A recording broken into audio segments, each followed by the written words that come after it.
DJ Ravi दीवाना बासी चौक, DJ Lakshmi studio Muzaffarpur.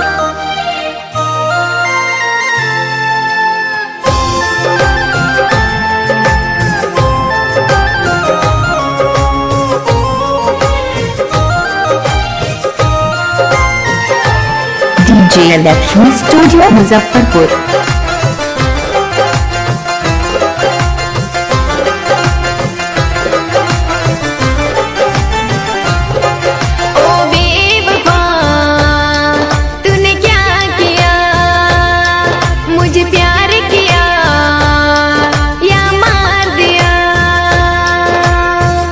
DJ Lakshmi studio Muzaffarpur. ओ बेवफा तूने क्या किया, मुझे प्यार किया या मार दिया। माना जिसे मैंने अपना उसने ही दगा किया। दिल को मेरे दर्द दिया, आँखों को आंसू दिया। ओ बेवफा मुझे प्यार किया या मार दिया।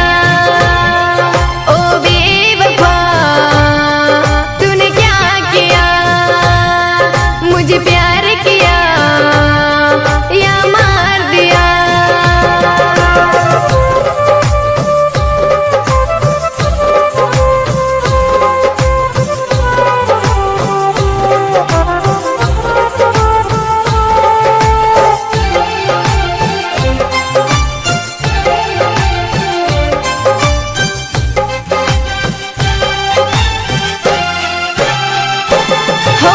जब रहते थे तुझसे लिपट कर तो अच्छा लगता था।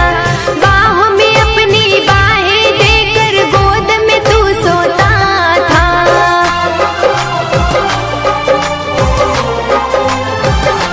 हो जब रहते थे तुझसे लिपट कर तो अच्छा लगता था। बाहों में अपनी बाहें देकर गोद में तू सोता था।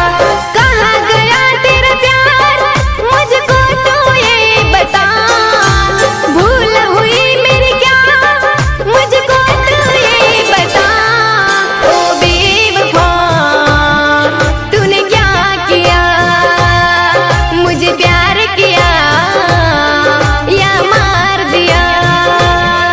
ओ बेवफा तूने क्या किया, मुझे प्यार किया या मार दिया।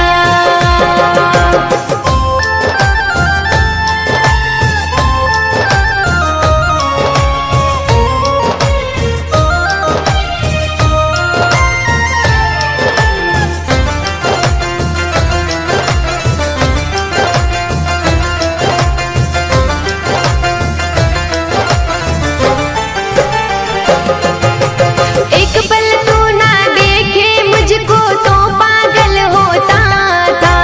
सूरत मेरी देखे ना तो पल पल तू रोता था।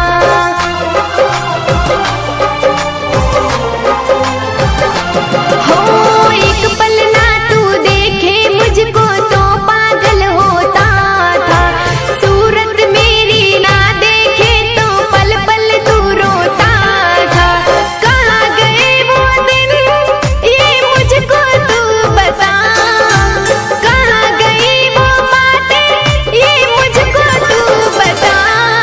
ओ बेवफा तूने क्या किया, मुझे प्यार किया या मार दिया।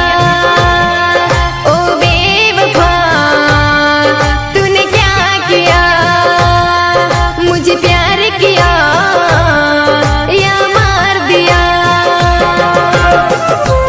डीजे रवि दीवाना बासी चौक, DJ Lakshmi studio Muzaffarpur.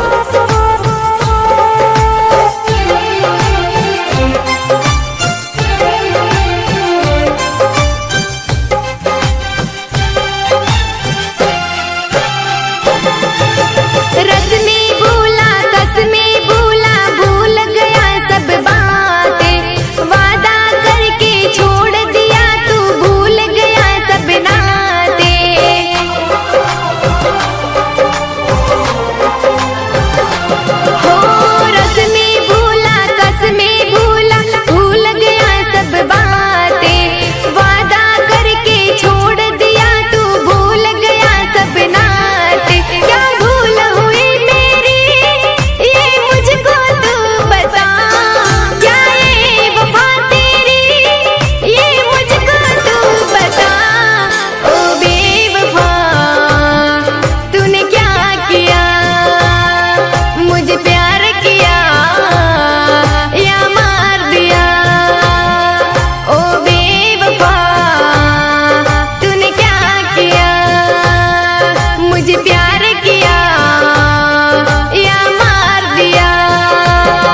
DJ Lakshmi studio Muzaffarpur.